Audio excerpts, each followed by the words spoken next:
ایک نوجوان ہمارا طبیعی دوست گلاسگو میں رہتا تھا، وہ بیمار ہو کے ہاسپٹل گیا ہے، تو اس کی جو اٹینڈنٹ نرس تھی اس نے 3-4 دن کے بعد کہا کہ آپ مجھ سے شادی کریں گے؟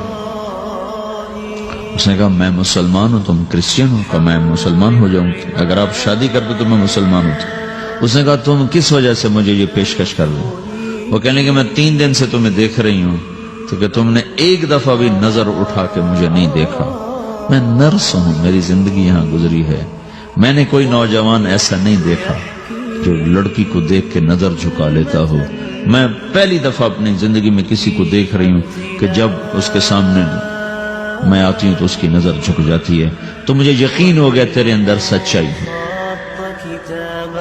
تو مسلمان ہو گئے۔ اس نے آگے کتنی بچیوں کو مسلمان کیا۔ پھر اشفاق احمد صاحب مرحوم تھے، یہ ڈرامہ رائٹر، ان سے اچھی سلام دعا تھی میری، تو ایک دن مجھ سے کہنے لگے کہ میں تبلیغ کے کام سے متاثر ہوا ہوں انگلینڈ جا کر، پاکستان میں نہیں، انگلینڈ جا کر۔ تو میں ایڈنبرا میں پارک میں بیٹھا تھا، میری بیوی میرے ساتھ بیٹھی تھی، تو ایک جماعت آئی، انہوں نے آ کر اذان دی مغرب کی اور نماز پڑھی۔ نماز کے بعد 13-14 لڑکیاں بھاگ کے آگے آئیں ان سے بات کرنے کے لیے، تو میں نے بیوی سے کہا آؤ سنو یہ کیا کہنے کہتے ہیں، تو کہا ہم دونوں بھی پہنچے، تو جس نے جماعت کرائی تھی اس کو ایک لڑکی آگے بڑھ کے کہتی آپ کو انگلش آتی؟ کہی آتی ہے۔ کہی آپ نے کیا کیا ہے؟ کہی ہم نے اپنی عبادت کی۔ تو لڑکی کہنے لگی آج تو اتوار نہیں ہے، تو اس نوجوان نے کہا کہ جی ہم دن میں 5 دفعہ کرتے ہیں، صرف اتوار کو نہیں، روزانہ 5 دفعہ۔ وہ لڑکی کہنے لگی یہ تو بہت زیادہ ہے، آپ اس کو کیسے نبھاتے ہیں؟ تو اس نے اس کو جواب دیا، 2-3 سوال اس نے اور کیے، جواب دیا۔ تو کہنے لگی اچھا بہت مہربانی، اس نے سے ہاتھ بڑھایا آگے ملانے کے لیے تو وہ نوجوان کہنے لگا میں آپ سے معافی چاہتا ہوں، میں آپ کو ہاتھ نہیں ملا سکتا۔ تو اس لڑکی نے کہا کیوں؟ کہ یہ ہاتھ میری بیوی کی امانت ہے اور کسی کو نہیں لگ سکتا۔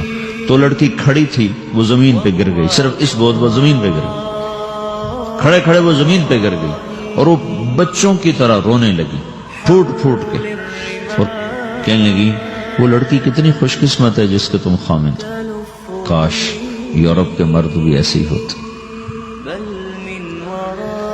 جس رب نے نفسیات بنائی ہے وہ اگر کوئی عورت کپڑے اتار دے تو اس کی نفسیات بدل جائے گی، چاہے وہ مغرب میں پیدا ہو چاہے وہ مشرق میں پیدا ہو۔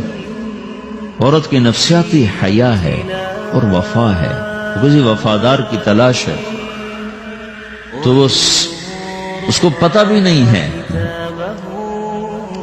کہ مشرق کا حیا کیا ہے، لیکن وہ اس کو اللہ نے عورت بنایا ہے، اس کے اندر کی وہ نہیں مر سکتی چیز۔ کاش یورپ کے مرد بھی ایسے ہوتے۔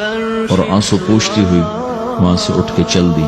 تو اشفاق صاحب مرحوم کہنے لگے میں نے اپنی بیوی سے کہا بانو آج وہ تبلیغ ہوئی ہے کہ لاکھوں کتابیں بھی چھپ جاتی، وہ کام نہ ہوتا جو یہ نوجوان اپنے عمل سے کر لیا۔ تو میرے عزیزو کٹی پتنگ نہ بنو، اپنی کٹی پتنگ کی منزل کوئی نہیں رہتی۔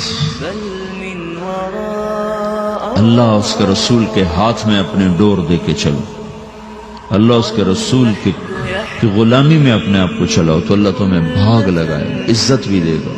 اپنی منمانی میں کوئی راحت نہیں، اللہ کی قسم کوئی راحت نہیں۔ 6 بر اعظم پھر کے تمہیں بتا رہا ہوں کہ جو اپنی ترتیبوں پر چلنے والوں کے دکھ آپ لوگ اندازہ نہیں لگا سکتے۔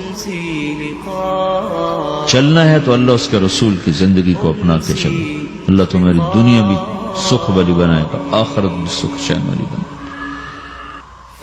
لیکن یہ سیکھنا پڑے گا، سیکھنا پڑے گا۔ تبلیغ اس کو سیکھنے کی محنت ہے اور اس کو آگے پہنچانے کی محنت۔